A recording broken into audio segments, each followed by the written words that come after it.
hard bass music.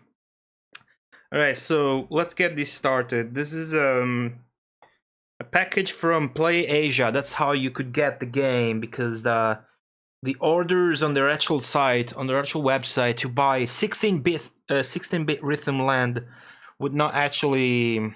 No, they were selling this on Amazon, and you couldn't actually buy from Amazon because you would not be living in Japan. iBit, thank you very much for the resub, iBit. I appreciate it. 13 months of it. Thank you very much.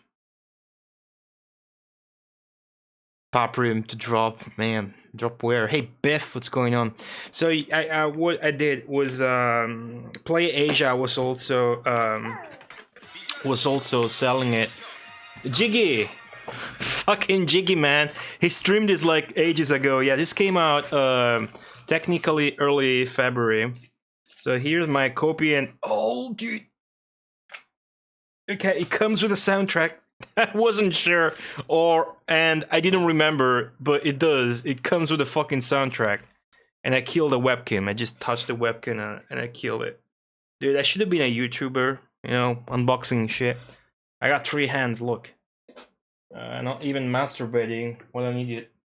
Did I unplug it or something? Oh yeah, it's on the stupid front USB hub. Hold on. I'll fix it. There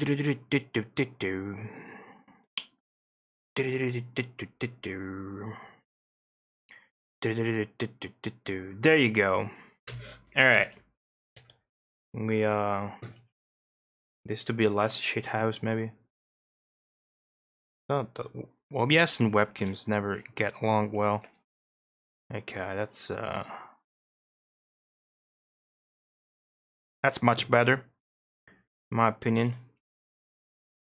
Okay, so 16-bit Rhythm Land, brand new Mega Drive game. Let's check the packaging and then let's get down to the lore as usual.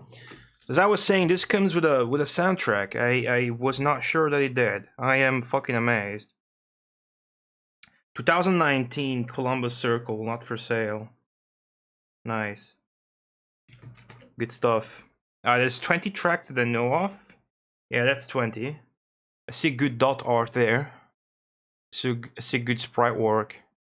There you can kind of. I should get rid of the plastic, I guess. So this should give you a glance of the fucking composers in this. And yeah, let me check. Hold on. Let me check this. Yeah, 1 track. I knew it. I fucking knew it.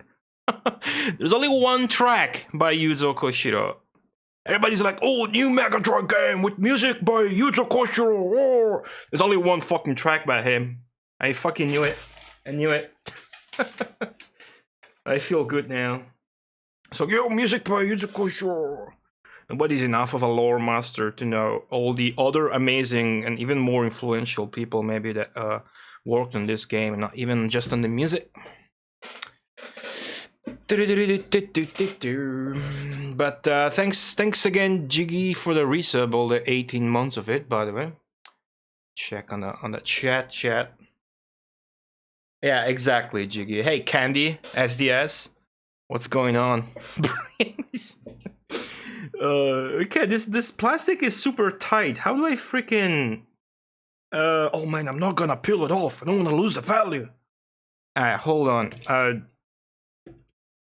Oh, the webcam died again. What the fuck? Let me plug it somewhere else.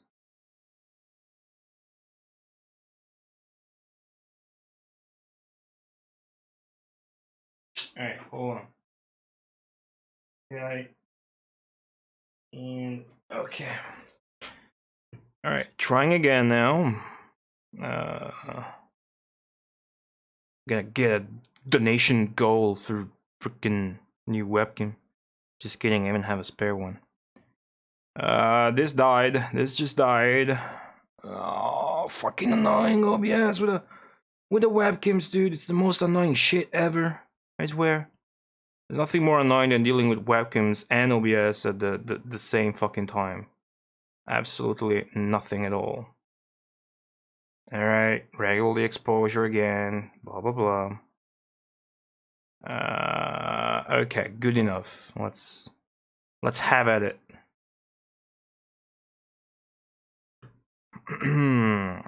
Sure. Okay, how do I freaking open this without mutilating it or myself?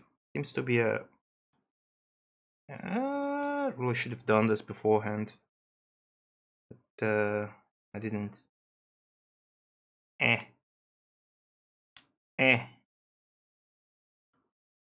Alright, hold on. I got a weapon.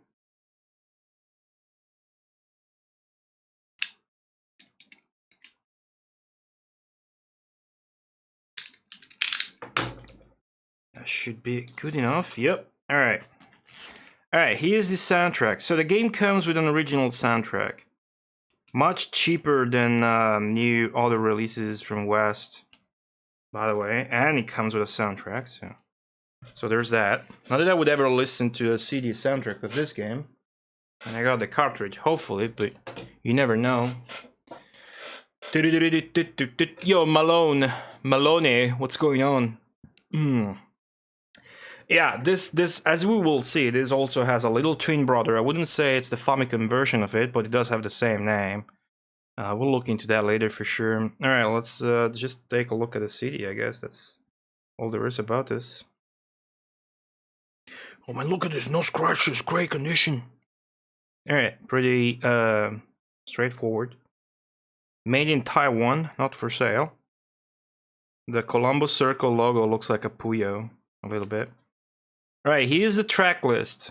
This is a rhythm game that focuses on the fucking beastly quality of its composers. French name track by Manabu Namiki. Sagashi Niko by Keishi Yonao, probably the guy with the biggest dick here. Now, Candy Sprint by Yuzo Koshiro, just the one track. I see all tracks are 1 minute and a half. There's a couple that are 2 minutes. We got Speed Girl by Wind Ghost. In Bocca Lupo by Kazuhiro Sugiyama. In Bocca Lupo is an Italian wish for good luck. It means literally in the wolf's mouth. I don't know why, maybe it's a Little Red Hood tail reference. We got Rhythmic Baseball. I'm sure it's gonna be the best one. By Wind Ghost. Full Bass by Norio Nakagata. Does this play if you get full bases loaded in a baseball game? Norio Nakagata is also probably the biggest dick guy in this, because it's both the producer and the composer. We'll see. We'll see all that shit. MIQ Twister by Sugiyama. Setsuna Batting by Ono. Yeah, see, there's just multiple tracks just about baseball. This is still a baseball game. Look at this, Wing Girl. Nice, by Tamayo, the female composer. This is the person responsible for, among many other soundtracks, the Ghouls and Ghosts arcade soundtrack by Capcom. Most of these people are former Taito employees. Many of them are Namco employees. She's the only one from Capcom. Battle of Glory, Silver Lining, Ryusei Kumikyoku, Final Defense, Techno Geyser, Stranger, Thunder Vader, Frontline, Tension Attention, and Cosmic Rendezvous. Okay, this guy's name is Kozio, a parody of Casio, because it was the keyboard player from the Zuntata band, the in-house title band. But we'll look at all of that later in detail. Okay, so that's for the soundtrack. Let's check the good stuff here. Okay, I was fearing this was gonna have a band here, as I've seen some pictures, like a red band saying MD Games or shit, but it doesn't, so very sleek packaging, very good artwork. We'll see who made the artwork afterwards. That is also a pretty good dude. Alright. Smells like Chinese restaurant. But it feels pretty good. Like the plastic texture on the outside is exactly close. And oh, whoops, it's broken. Oh shit! Oh, I demand a refund. Look at that! Look at that! Stream abort. I'm gonna rage quit and destroy my desk right now. Pasky, what's going on? This is very lightweight. I'm surprised it came with a freaking Manual. Pesky Live being alerted on his secret Discord that I'm doing an unboxing stream. Holy shit. Look at this dude unboxing games on the internet and not playing them. Okay, the cartridge got this finish on it, which is cool, but the plastic is like Sunsoft tier. It's already peeling off. It's not even on properly. But yeah, it's got bubbles and shit. But that's okay. They probably had their grandmas assembling them. Oh no, wait, their grandmas are long dead. So that's the card. And I keep that handy as we'll put it in shortly. The manual is like 3 pages, dude. 3 pages. All right. So back of the box.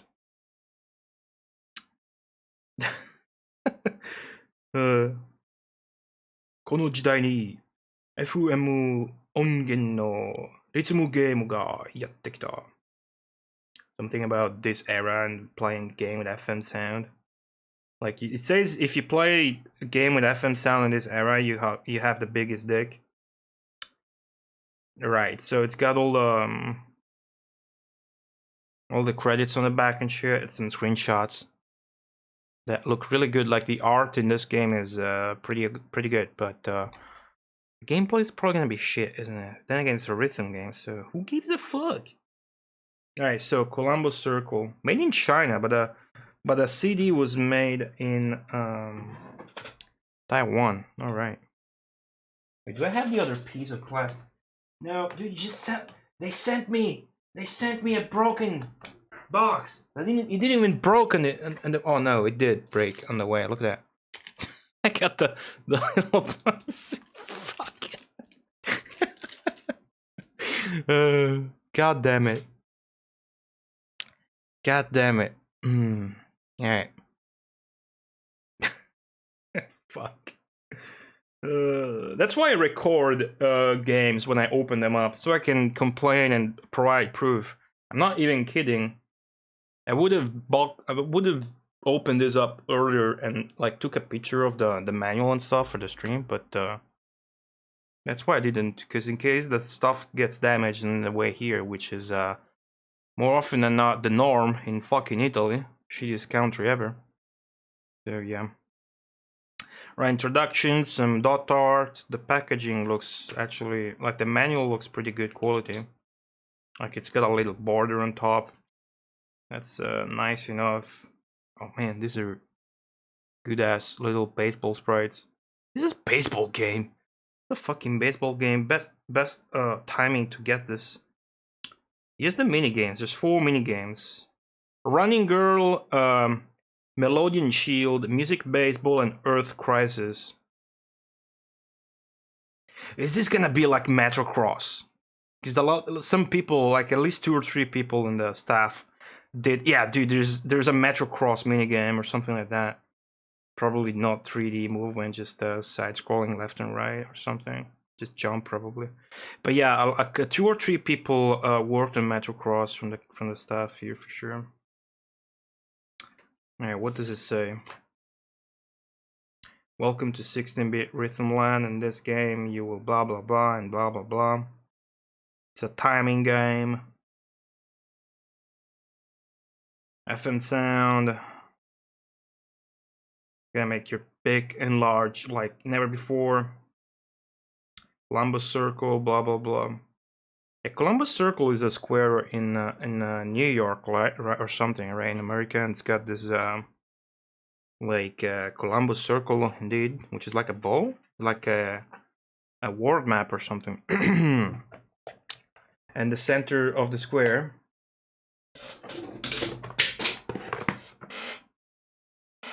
Where the fuck do I de-weaponize myself? All right. So I got this in here. Get up. Yo, Zetsubara, yes, this is the next baseball game.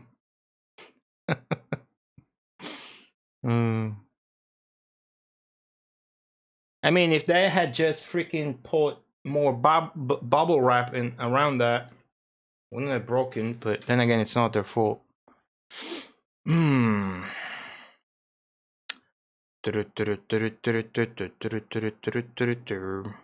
endless night. Yeah, the music is very different on the Famicom one, isn't it?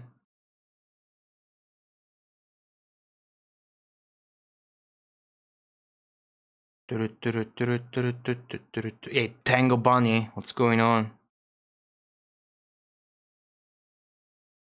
Oh, is it? Yeah, that's because one of the composers is the same as Metrocross, as we will see. As we are about to see. Straight into the bin.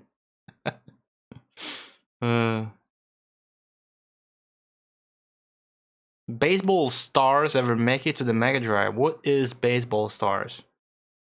Also, no, there's no Mega Drive game called like that.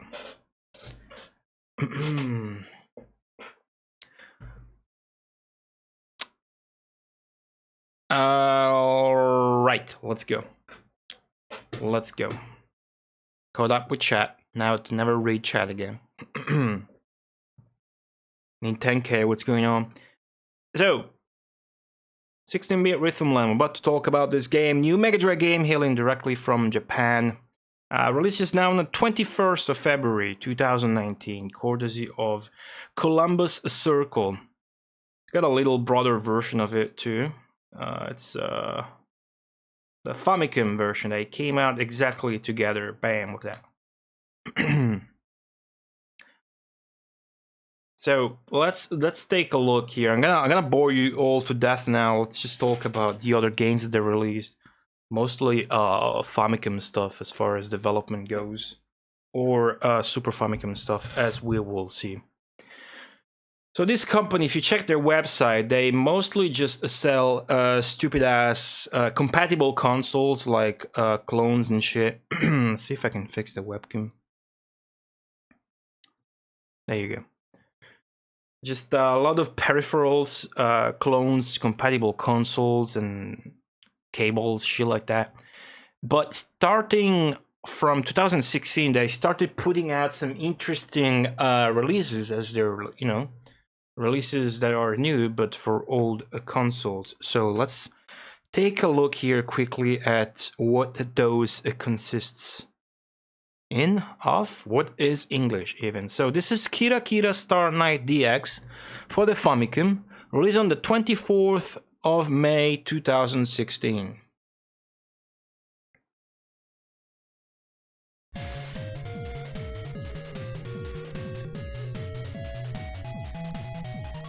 Alright, here's more anime, but it is a Famicom game. These are all, by the way, videos taken straight from their own YouTube channel. They have a promotional video like this for each of the games. And all of this, I am pretty sure, are all produced by the same guy, who's Norio Nakagata. He used to be composer, old school 80s, like 85 to 90 composer for Namco. He's mostly famous for scoring the Gunpei Tomaden soundtrack. That's basically the producer for all of these games. But yeah, definitely games that focus more on presentation, especially music, and I guess less on variety of gameplay. And this one, you see, just freaking jump around. Yeah, the music is definitely very good for Mr. Dotman. Yeah, the artist for this is the same artist for Pac-Man Galaga. Is it? I forgot, but yeah. Anyway. That's the one. Yo, Whitey Snakey, what's going on exactly? Yeah, the music is very good for Famicom. You hardly hear music this good on the Game Boy even, which's got better sound than the Famicom / NES. So after this, there were actually, let's pause the video. After that, there were actually two Famicom music cartridge releases. They were not video games, just music cards. Although you could move around in the menus, I figure. I'm gonna put that up in a second. At least the second of the, pardon the wordplay, the second of the bunch, because there's two of them. Right, they're called 8-Bit Music Power and 8-Bit Music Power Final, released on the 6th of April 2017. Here's the video of the latter. This also features old school composers of a wide variety, well known in both the arcade and the home scene of video games in the 80s and 90s, much like the game we're about to play tonight. Wow, wow, think, sync, think. Raise the volume. Yeah, it sounds pretty good, man.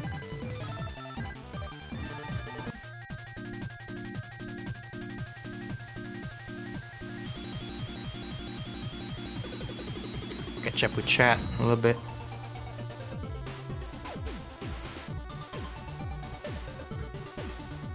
Alright. And these composers are not the same that worked on the Megadrive title, by the way. Well, this guy is. This is the producer. Alright. Yoshimoda. Well, let us move on. So, what we got? So far we got an original game and two music cartridges for the Famicom. Nintendo's 8-bit system by Columbus Circle. They would afterwards move up the ranks and release for the first time in a physical format a game that came out exclusively for the Super Famicom Satellaview modem peripheral. Talking about Shubibiman game, which I'm about to bring up. This is Kaizo Chojin Shubibiman Zero by NCS Masaya.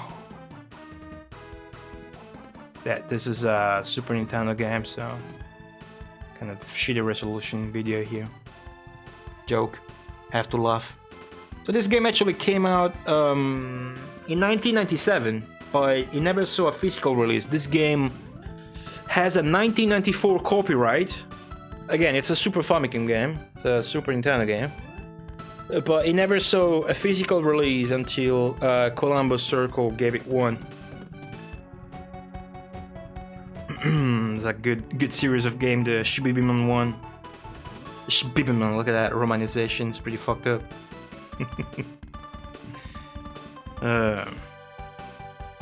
So maybe what I'm guessing, its cartridge release probably got scrapped initially. Its entire release did, and then 3 years later in 1997 it got sold digitally on the Super Nintendo's modern downloadable game system, whatever the fuck you wanna call the Satellaview. And then on the 30th of June 2017, Columbus Circle gave it a full-fledged release, as you can see now. Does it say now on sale? It would be funny if it said not on sale, given the this game's release history.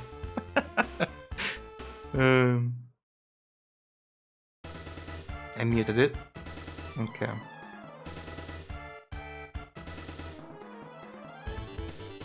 Oh, it says none? Okay, then it's pretty good. Let me check.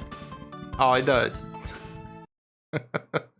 So that's funny, not because of the typo, but because the game did not actually come out. Like, not on sale in the video game background is a pretty good it's a pretty good bait. Fucking stupid ass. No, it says none. He's right. It says none. Yeah, I can confirm. Does it scroll? It says none, dude. That's an N. It's got some similarly colored background artifact behind the N, but yeah, it says none. No, it looks like now, but it says none. I swear. Alright, so pose on this interlacing frame. Now, I would zoom it out to prove it to you, but you just have to take my word for it. It says none. Anyways, after that, you would say, now they've done it, you know, made their own game, they released a half unreleased one, and even threw in a couple of music cartridges. You think they would lay down on the variety now, but nope. What they did is they released this game. Yep, you can see the title back there. This is Neo Heian-kyo Alien.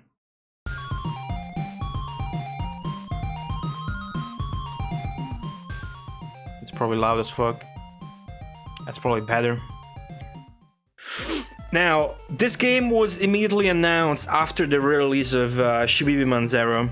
This is a remake of an old game, that's pretty old game, that has a very, very interesting story that we are not going to discuss, by the dot artist from Pac-Man, Dig Dug, Galaga, and Xilius, among many others.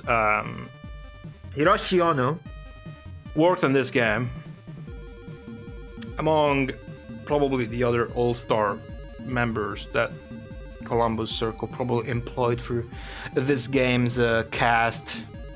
But yeah, this is pretty much a remake of Heian-kyo Alien. This is Neo Heian-kyo Alien. So skip ahead a little bit.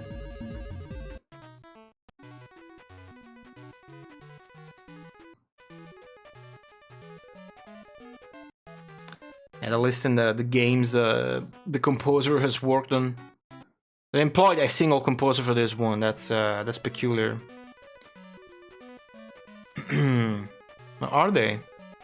Oh, that's the full staff. Okay, that's the full staff. I really like what they're doing with this. I mean, publisher company, whatever. Every game they keep advertising each of the staff members, and they tell you what they did, which is pretty much what I'm about to do. Yeah. All right.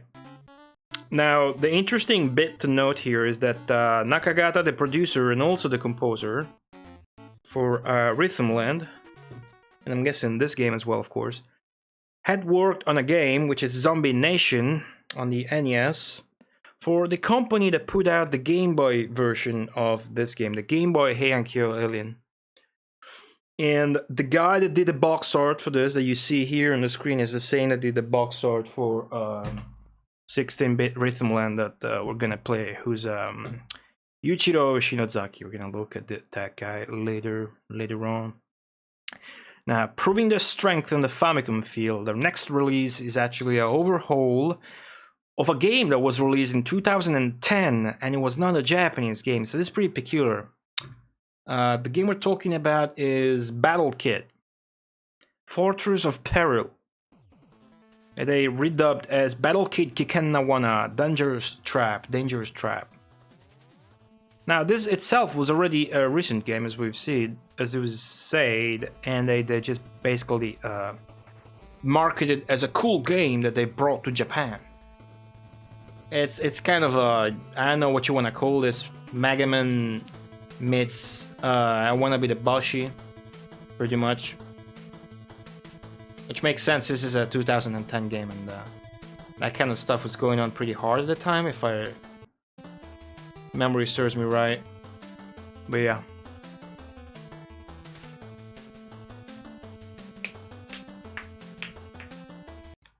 I don't know, Malone. I would guess so. Yo, Duke, what's going on?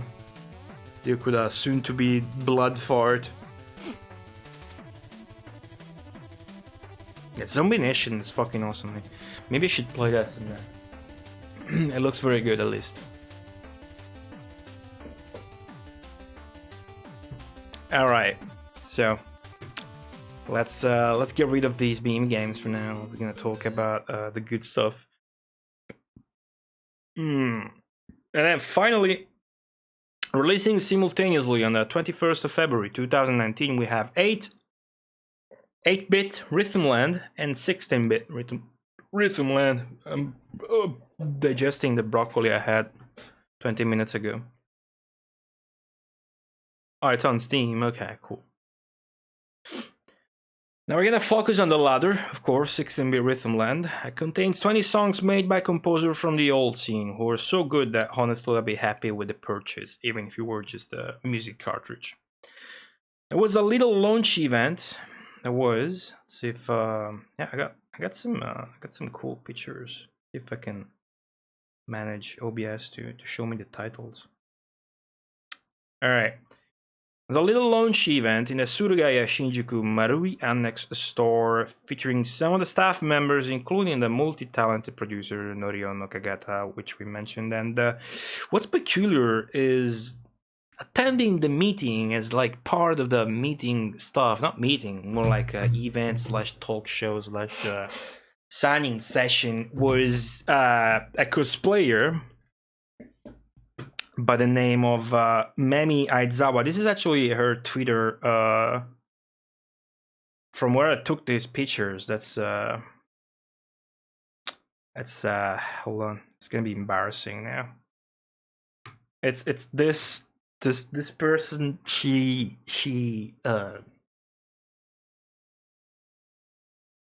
a pretty obsessed like Mega Drive cosplayer, but like she's got books and freaking DVD sets that she sells. I guess she's popular because she's been doing this for a long time now.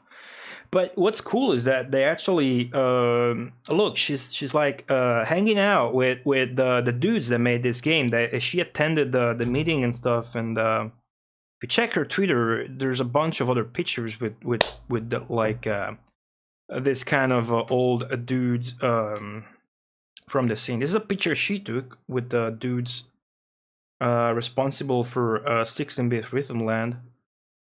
The other girl here on the left is Tomoya, was it the Capcom composer that did like 1 or 2 songs on 16-bit Rhythmland. I have other pictures, I think.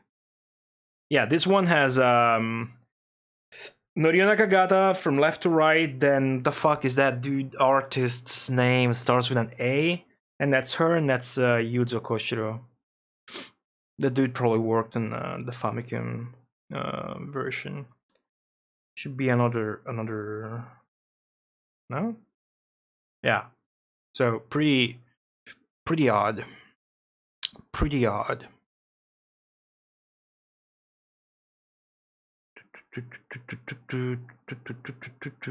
Following Japanese culture, you know of her. That's peculiar.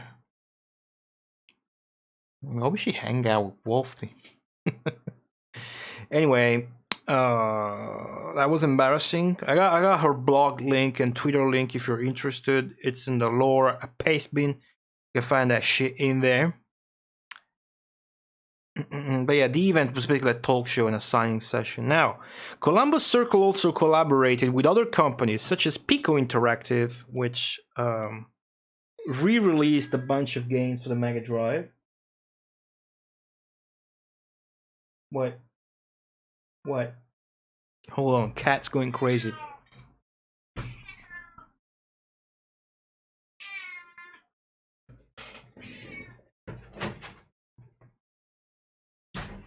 I mean, just have to get close to the door. You don't have to make fucking Tarzan noises if you want to get out of the room, right? That's what I would do. Anyway, they put out in Japan some re-releases of Famicom games. Pretty cool Famicom games here. We got Majua, pretty much the coolest Super Famicom game. What's the cool cooking beat 'em up names like Gourmet? Wait, I got it written down. Gourmet Sentai Barayero or something. Gourmet Sentai Barayero and Iron Commando. Yes. They actually re-released this game as well in physical format in Japan. I don't know why actually, but I guess they re-released Pico Interactive's re-releases of this, so it's pretty odd. Yeah, 2 of these were by Pico, and the other one, I don't remember which, was by Soft Garage, but it doesn't really matter.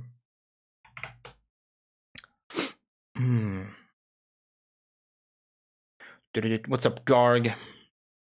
Yeah, I gotta play Gourmet Sentai someday. It's like, it's called Food. Now, this is a game they just released, the lore I can look into basically revolves around each and every one of the game developers, which I bet I'm familiar with, at least some of the games these guys have worked on before. Yeah, I mean, it's pretty weird. I wonder if it was beneficial for them to strike this deal of re-releasing those re-releases, like triple release, in Japan when the game's ready, kind of obtainable.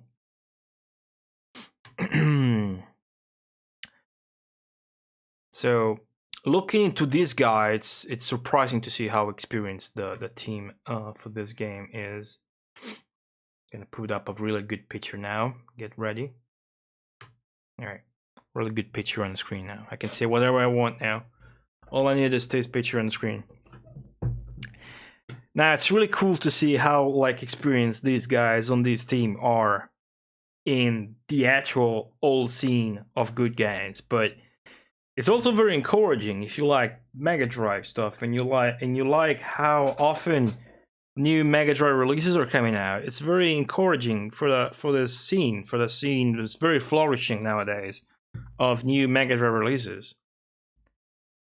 To just realize that now a Japanese team with experience on the same old games now adds up to the gigantic list of new Mega Drive releases.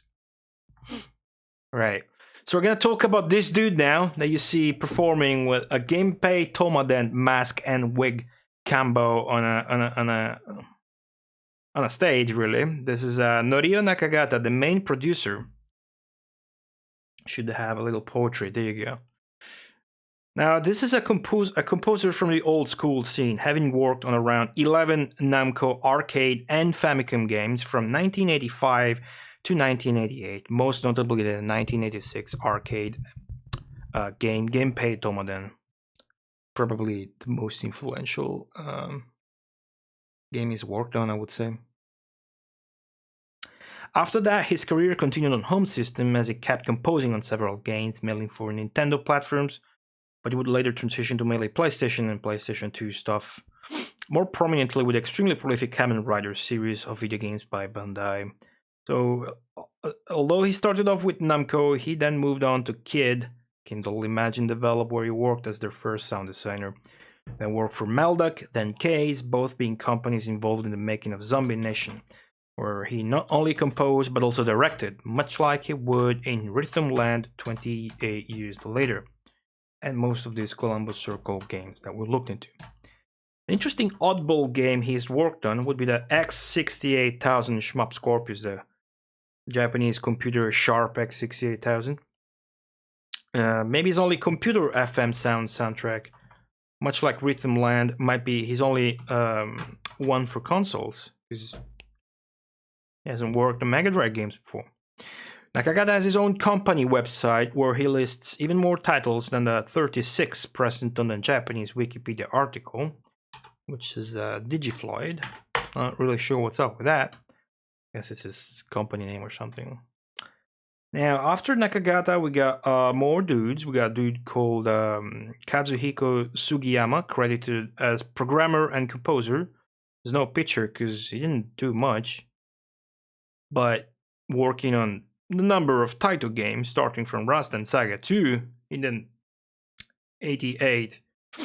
So finding pictures of old composers that are not extremely high profile and have not worked recently is pretty complex, but we'll take it.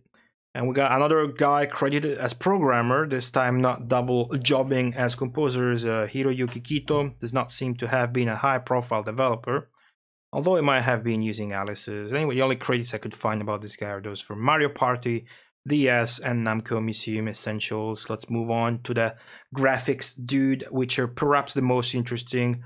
We got Kiyoshi Matsueda and Kyoto Yoshimura. Now, Matsueda has worked for Cyrus on the Super Famicom World Heroes 2 and a couple of Neo Geo CD games, Ironclad and Pleasure Goal 5-on-5 Mini Soccer. Also worked on Neo Heian Alien, the Columbus Circle 2017 game we've seen. But on the other hand, we have Yoshimura, perhaps the most interesting guy here to look into because he's the only one that has worked on a Mega Drive game before 16-bit Rhythmland. It's this game, Master of Monsters. The somewhat improved home port of the PC-88 game by Systemsoft, where he's also credited for graphics. Not only Master of Monsters though, as he was also part of the graphics team in the old Japanese version of Eye of the Beholder for the Mega CD, where Yuzo Koshiro also worked. And we know Yuzo Koshiro is also a composer in one song for this video game we're about to play. Now, last but not least, we got this dude. Last but not least, and that's before venturing into the composer list. You got the guy responsible for the package illustration, which I find to be extremely pleasing. Dude's name is Yuichiro Shinozaki, also involved with Namco. Tower of Draga, Return of Ishtar, Quest of Key, Dangerous Seed, Rompers, Family Circuit 91. These are all Namco games he's worked graphics or character design on, starting with Tower of Draga in 1984. He also did some assistance work in Konami's PlayStation version of Police Notes, and in regards to the movie CG. Now, let's move on to the sound team. Perhaps the most important part in 16-bit Rhythmland, given the premise of, a rhythm game. Alright. So, we got... Let's see if I can... What happens if I paste... it's gonna be shit. We got Wing Ghost with a little star in between like this. Like Wing Ghost, look at that star. He's worked on the PC-88 Etrian Odyssey soundtrack together with Yuzo Koshiro. He probably did just sound effects, but I wouldn't know. Yeah, Police Notes is pretty cool. Naughty Police Notes. And then we got this dude afterwards. Nobuyuki Onogi. This guy is a missed veteran in the video game music scene. Onogi was born in 1956. And he started out when he joined Namco in 1980, initially as a programmer, but then a song he made on a synthesizer in English, would become the high score tune for Larry X 1980, which would lead him to work sound for games such as Galaga, Bosconian, Mappy, and perhaps most important in regards to 16-bit Rhythmland, Metrocross. Fucking Metrocross. Probably my favorite. He would leave Namco in 1985 and would afterwards almost exclusively work on Famicom games, like the first 3 Wizardry games, for example. He would fucking leave the game industry itself during the first half of the 90s to succeed the family miso shop. Which makes his participation in this new game in 2019 very interesting. Very, very interesting. Alright. After that, we got... Oh, dude, I don't have a picture of Kozio? Alright. That's okay. After this guy, we got Kozio. Now, Kozio is an alias for Hirozaku Koshio, former Taito composer and Zuntata member. The name is also a parody of the Casio brand, as Kozio was in charge of keyboards. Egg and Jupiter B are his other aliases. So you see a lot of Taito and Namco employees, mostly. It's really cool to just, see these people together to bring something to the Mega Drive scene. Just, I don't know, if maybe they were influenced, because this company just put out Famicom games so far, right? They re-released some Super Nintendo stuff, but it's mostly just Famicom. And so I gotta wonder, did they also make a Mega Drive game because I don't know, they had contents with, they just had the FM sound knowledge, so they thought about it. Were they maybe also? I gotta think they were maybe inspired by the fact that you know, the Mega Drive new games scene, if you not call it like that, it's getting pretty wild. Not close to like Commodore 64 levels, but holy shit, like there's several games coming out very, very often. Let me mute my phone. So that's pretty cool. But then again, they're only selling this on the Japanese web store, so maybe no, maybe it's just a plot to get their clone consoles to get sold more often. I don't know, man, but it's pretty cool. Anyway, after Kozio, we have the dude everybody's familiar with. The dude that's like, oh, dude, a new Mega Drive game came out. It's got Yuzo Koshiro music. Yeah, guess what? One track. 1 minute 30-second song track is by this dude. So, shut up. But yeah, it's good marketing in the West. If you wanna gather interest towards a new Mega Drive release, you say, oh, music by Yuzo Koshiro. It's gonna work, so I don't blame whoever said that, which is everybody. Overly influential composer in the FM sound and Yamaha sound chip related scene, particularly with his PC-88 sound programming and compositions. Formerly a Falcom employee, he later set up his own family company, Ancient, with the help of his mother and joined by Ayano Koshiro, his sister, who also works as a game designer and particularly in the artistic areas related to game designing. He is still very active to this day and gladly enjoys participating in not only live concerts, but also mixed projects such as Master Boy and the Cursed Kingdom, which we played recently on the PlayStation 4. Many people think Yuzo Koshiro is very like relevant to the Mega Drive scene, but I beg to differ. It's mostly relevant to the computer scene, like freaking PC-88, man, like stuff like The Scheme, Sorcerian, and Misty Blue. Misty Blue is probably my favorite Yuzo Koshiro soundtrack, dude. I still get a death counter for baseball. Let me reset that. But yeah, on Mega Drive, he hasn't done too much, you know. When you compare to really prolific Mega Drive composers, Matt Furnace, the god, Yuzo Koshiro made what? Like, let me get facts here. I'll get you facts. I'm on Project 2612 right now. I'm typing Yuzo Koshiro if I can. He's made 1, 2, 3, 4, 5, 6, 7, but that's not actually true because one of these 7 is Sorcerian, and the credit is for the original one. The Mega Drive Pro is by Bo and Kubota.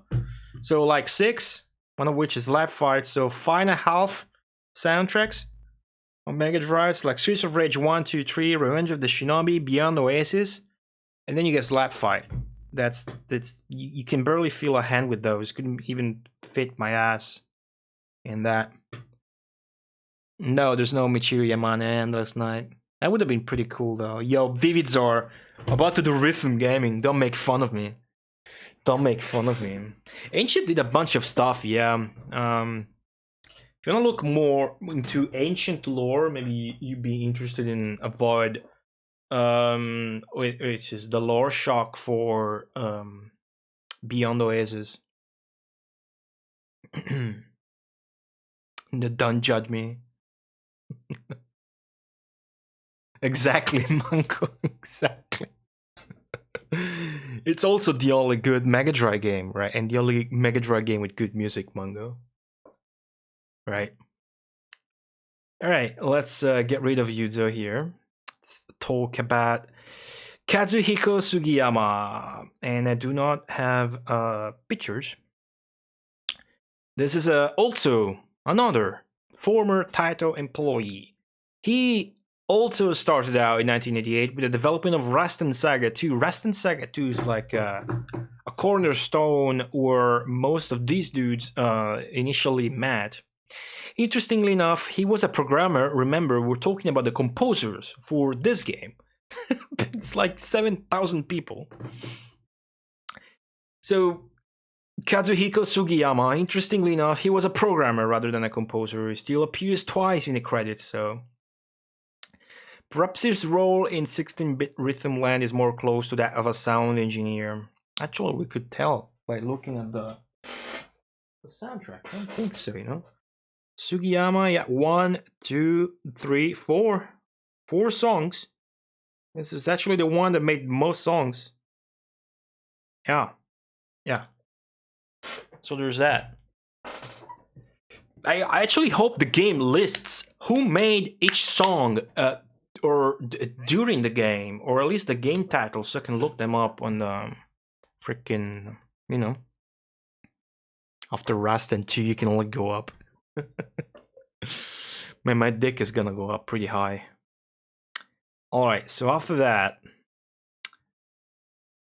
after Sugiyama is Tamayo, the only lady in the mix. Is some pictures. One of these pictures is really interesting because it's this bottom one.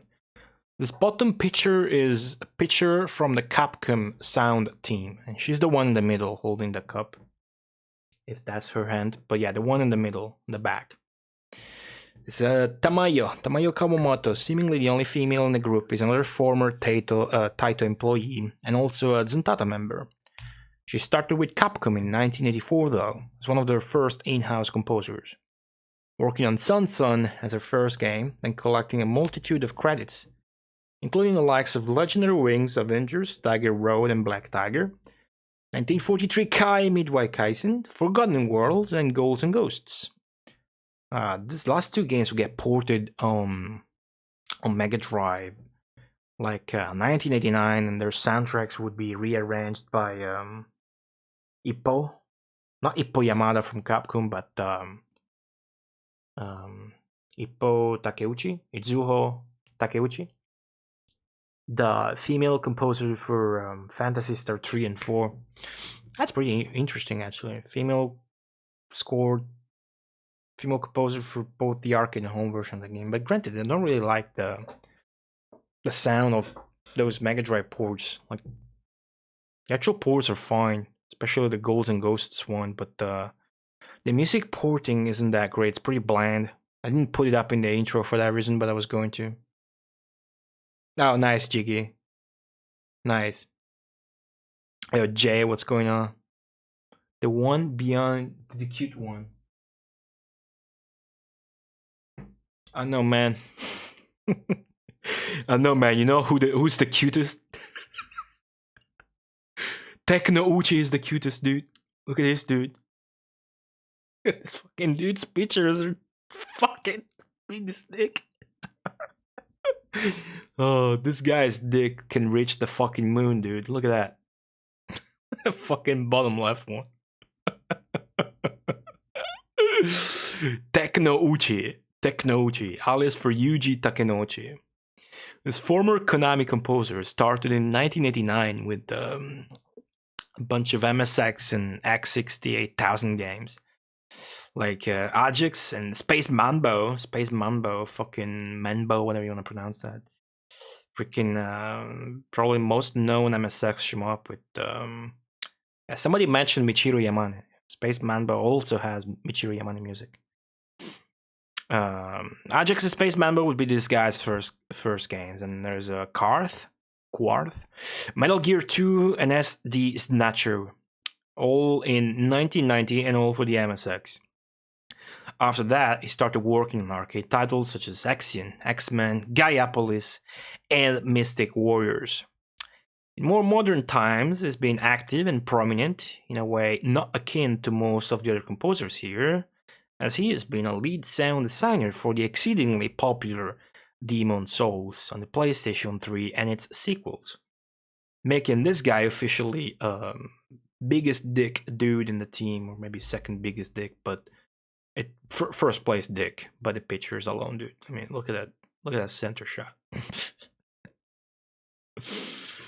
But it's pretty hard to decide who's got the biggest dick when this guy produced and also composed for this game, Norio Nakagata, whom we already covered previously.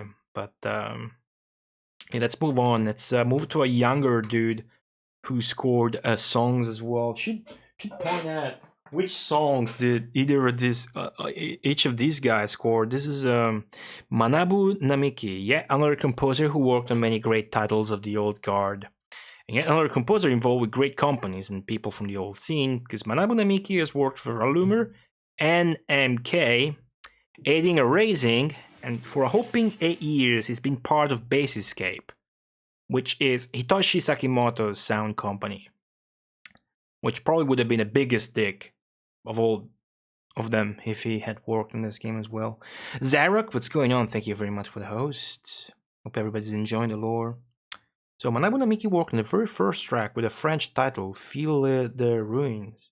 I can't speak French. Is that the only one? No. Thunder Vader, track number 17 as well. So he made 2 tracks. Okay, it's pretty cool, man. It's like a collaboration album, but it's a fucking game, and it's for Mega Drive. It's got good dot art and packaging. Like, even if you have to press a button once every 20 seconds, I don't give a fuck. I'm very happy with the purchase. As I said, that would have been even if the game was just a fucking music cartridge release. So, Namiki, who started in I typed wrongly, 1990, and was born in 1971, being as is one of the youngest ones presented here, is still very active under Mutsu. I probably mistyped that as well. Not just as a composer, but also as a planner and director. Most notable titles that he has worked on include, but are definitely not limited to, because this guy is actually very prolific, Bomb Jack Twin, Thunder Dragon 2, Zed Blade, should I say Zed Blade, and Battle Garaga, and Armed Police Bat Rider, Dimahu, is that Daimahu? Never figured that out. Dodonpachi Daiojo, Mushihime-sama, and Castlevania The Adventure Rebirth. So, this guy's got like the biggest dick growth in the shortest amount of time of them all.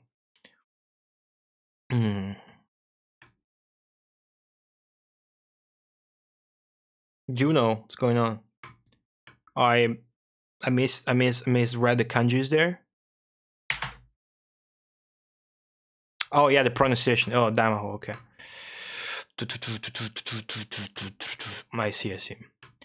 And finally, and my opinion, this is the icing on the luxurious cake. That is the sound team. We got Keishi Yonao. So if you fucking can't look at this picture.